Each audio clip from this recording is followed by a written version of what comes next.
good to have you join me on Global News. The headline says Florida racist attack. Terrigu announces Taiwan presidential bid. China faces extreme climate destruction. And charges against Trump faces major test today. And Russia confirms Prigozhin's death. On racism in the United States, hundreds of people have assembled at prayer vigils and in church to mourn the killing of 3 black people in Florida at the hands of a white man, as President Joe Biden said there was no place for white supremacy in the United States. On Sunday evening, around 200 people attended a vigil near the Dollar General store in Jacksonville, where officials said 21-year-old Ryan Palmetta opened fire the day before using guns he had bought legally. The Southern State Republican Governor Ron DeSantis, who has weakened Florida's gun control laws and attacked so-called wokeness, was booed loudly as he addressed the vigil. DeSantis assured financial support for the security at Edward Waters University, the historically black college close to where the shooting took place, and to help the affected families. What he did is totally unacceptable in the state of Florida, DeSantis said of the killer. We are not going to let people be targeted based on their race. Sheriff T.K. Waters identified the victim as Angela Michelle Carr, 52, who was shot multiple times in her car. Store employee A.J. Laguerre, 19, who was killed as he tried to escape, and customer Gerald Gallion, 29, who was shot as he walked into the shop in a predominantly black neighborhood. Gallion was part of the congregation at St. Paul Missionary Baptist Church in Jacksonville. In 2 weeks, I have to preach a funeral of a man who should still be alive, the church bishop John Gunt told those assembled for the vigil. He was not a gangster, he was not a thug, he was a father who gave his life to Jesus and was trying to get it together.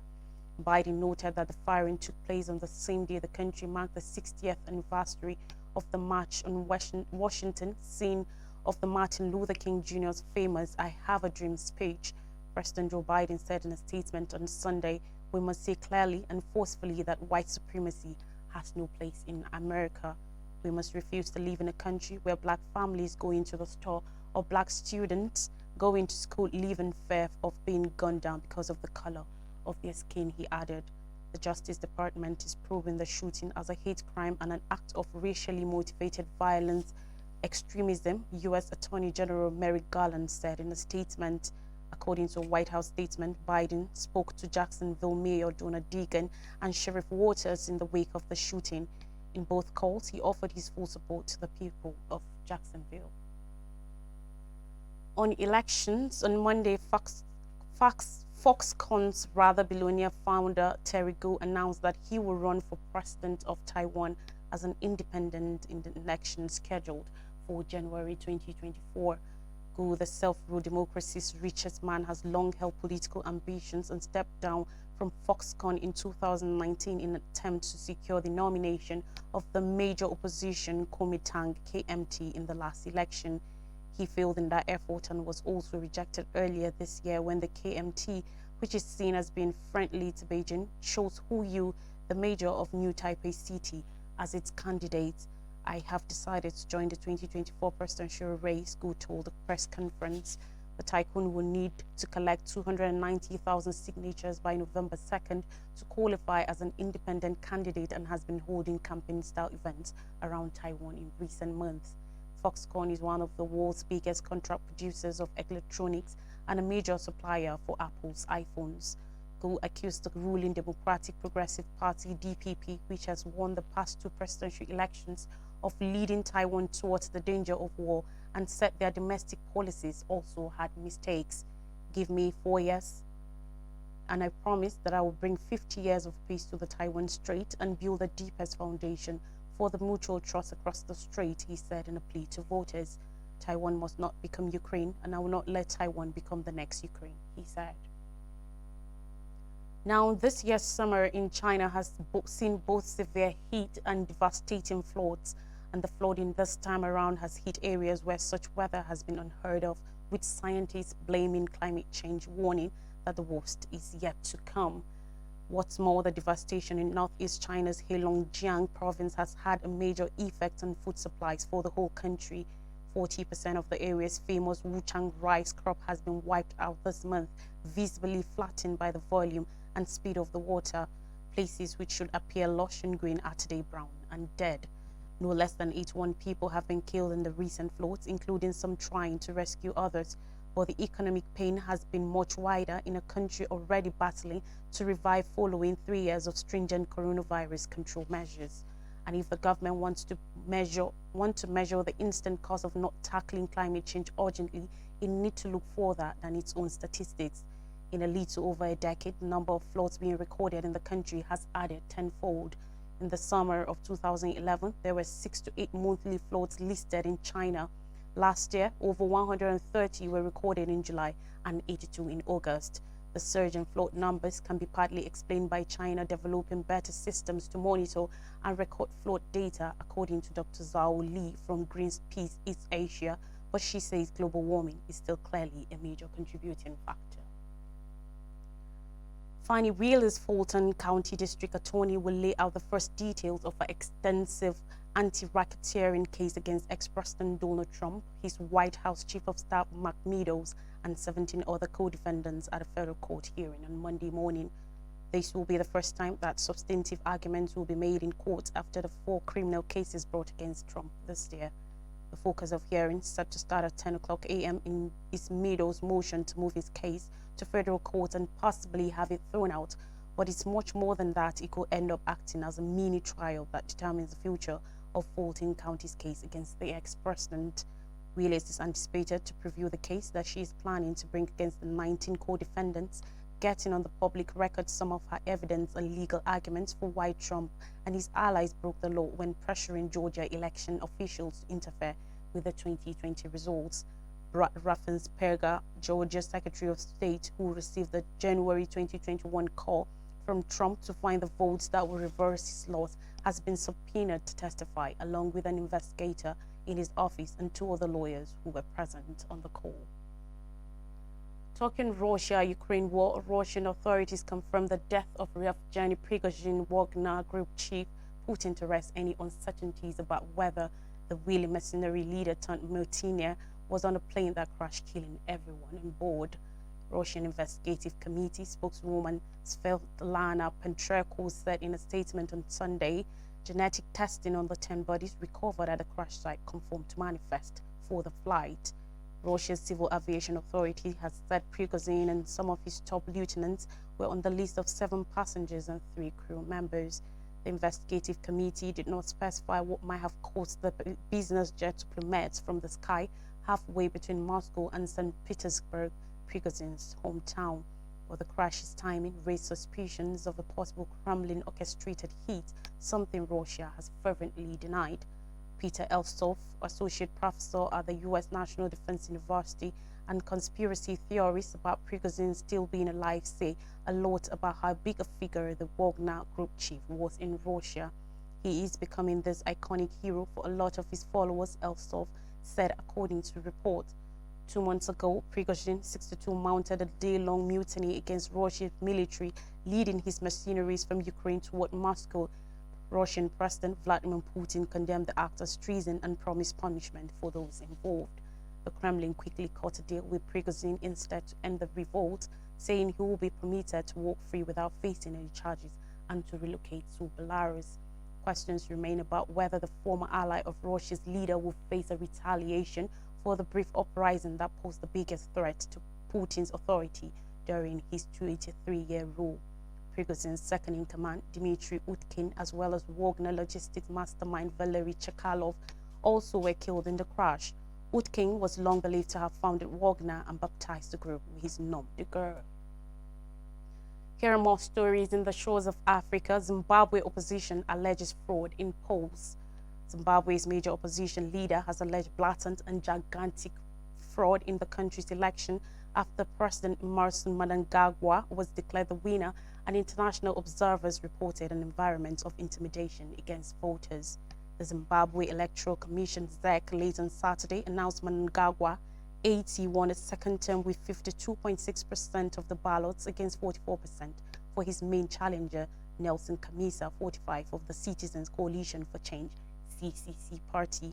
The announcement, which came after voting had to be stretched because of delays in the printing of ballot papers, was made 2 days earlier than anticipated. Kamisa said the opposition had not confirmed the results, which he said had been hastily assembled without proper verification. Mnangagwa, while speaking from the presidential palace, discharged allegations and challenged his accusers to take action. He said, and I quote, "I did not conduct these elections. I think those who feel that race was not run properly know where to go to complain," he said at a news conference on Sunday, expressing happiness at his victory. He insisted the elections were run transparently, fairly in broad daylight. Wednesday and Thursday, Zimbabweans went to the polls on to choose a president and new parliament in an election seen as a test of support for Mnangagwa's ZANU-PF party, whose 43-year rule has been accompanied by economic crunch and deepening authoritarianism. On Sunday, the United Nations Secretary General Antonio Guterres voiced worry about the arrest of observers, reports of voter intimidation, threats of violence, harassment, and coercion in the country of 15 million people. Guterres issued a statement urging all sides to peacefully settle any disputes through established legal and institutional channels and resolve disputes in fair, expeditious, and transparent manner to make sure the results are a true reflection of the will of the people. In the build-up to the vote, International Rights Group reported a crackdown on opposition to Mnangagwa and ZANU-PF, which has been in power since independence and the end of white minority rule in 1980. And lastly, on global news, demonstrations broke out in Libya. Libya's Prime Minister Abdul Hamid Deibe has suspended his foreign minister after she met unofficially with her Israeli counterpart. Libya does not recognize Israel as Tripoli backs the Palestinian cause, and the meeting has stoked protests. Israel's Eli Cohen described the meeting with Najla al-Mangush as a historic first attempt in creating relations. Israel is trying to build closer ties with more Arab and Muslim majority countries such as oil-rich Libya. However, Libya's Presidential Council, which represents its 3 provinces, said it was illegal to normalize relations with Israel. The Speaker's office in Parliament has accused Mangush of grand treason, and Prime Minister Abdul Hamid Deiba has referred her for probing. Cohen said he met her by chance last week on the sidelines of a summit in Rome, and they deliberated the great potential for the relations between the 2 countries. He said they talked about Israeli aid in humanitarian issues, agriculture, water management, and the importance of preserving Jewish heritage in Libya, including renovating synagogues and cemeteries. Libya's foreign ministry said she had rejected a meeting with representatives from Israel, and what had taken place was an unprepared casual encounter during a meeting at Italy's Foreign Affairs Ministry. The statement also said the interaction did not include any discussions, agreements, or consultations, and the ministry renews its complete and absolute rejection of normalization with Israel. In the capital, Tripoli, protests broke out, and some other cities following news of the meeting. Roads were blocked, tires burned, and demonstrators waved the Palestinian flag, though the protests appear to have been relatively small. Libya has been in chaos for years, with the country split between the interim, internationally recognized government in Tripoli and a rival one in the east. Should any deal between Israel and Libya be brokered, it will be complex by that political division, which has existed since the overthrow of longtime dictator Muammar Gaddafi 12 years ago. General Khalifa Haftar of the Libyan National Army LNA runs the rival government in the eastern coastal city of Tobruk. Florida races attack. Terrigu announces Taiwan presidential bid. China faces extreme climate destruction. Charges against Trump faces major test today. And Russia confirms Pregnant's death. Alheri Moses is sitting by with more stories. Stay with us.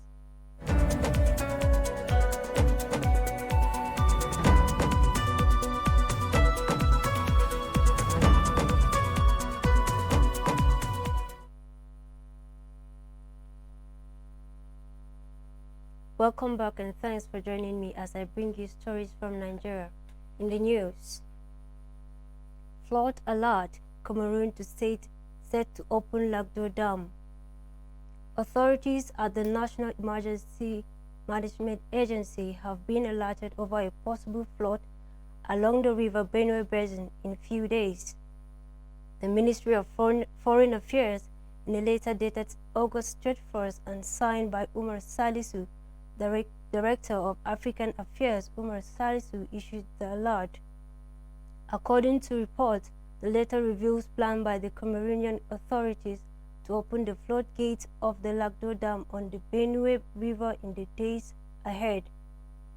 This is due to the heavy rainfall around the dam catchment area in northern Cameroon. According to Salisu, the Cameroonian authorities will be releasing only modulated variable small amount of water at a time. This is to mitigate and avoid damages that the released water may cause along the River Benue basin in Cameroon and Nigeria.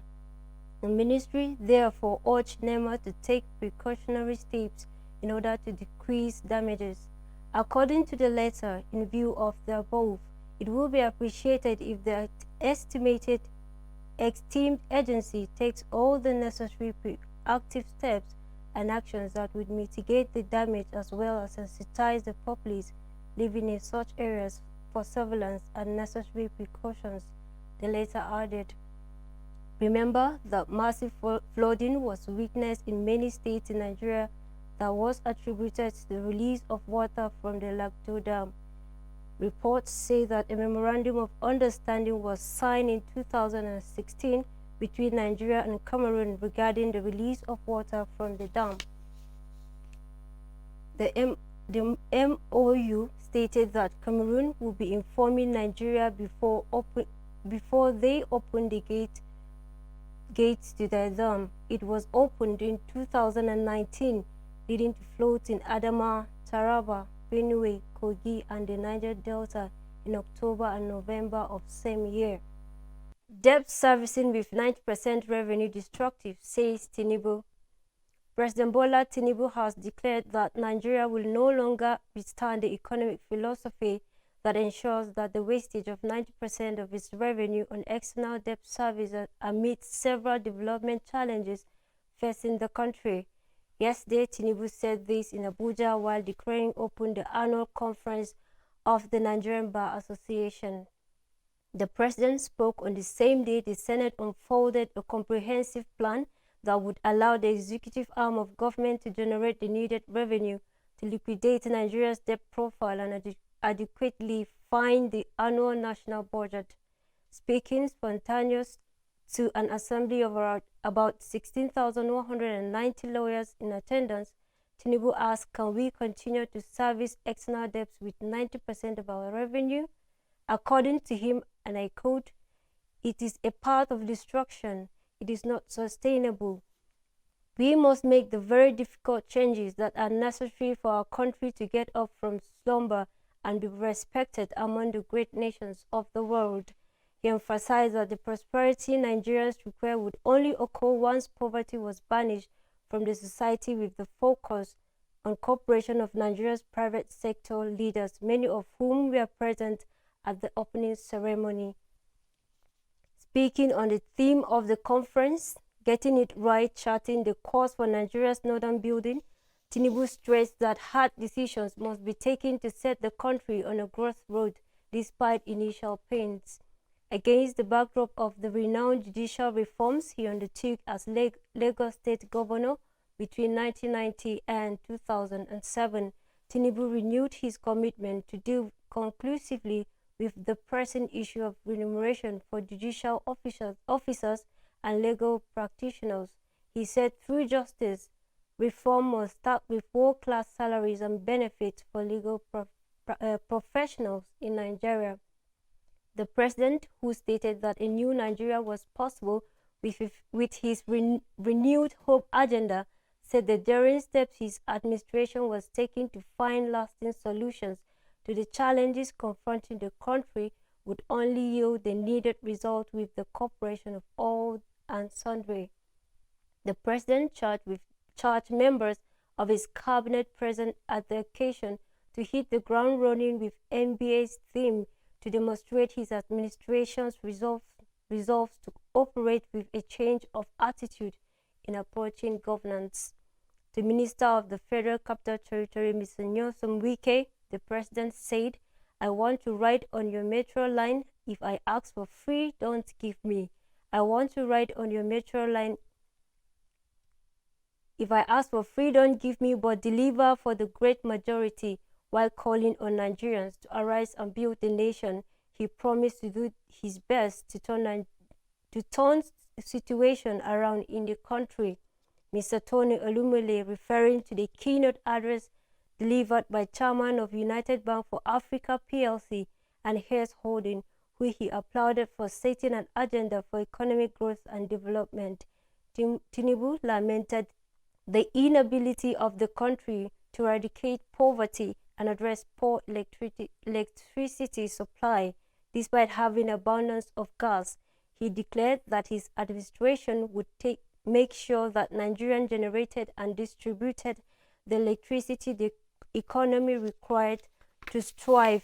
Earlier in his welcome address, NBA President Yakubu Maikel expressed that the confidence of the association in Tinubu's ability to deliver good governance to Nigeria because of his pedigree and past track record of excellent performance in Lagos State, where he was governor between 1999 and 2007.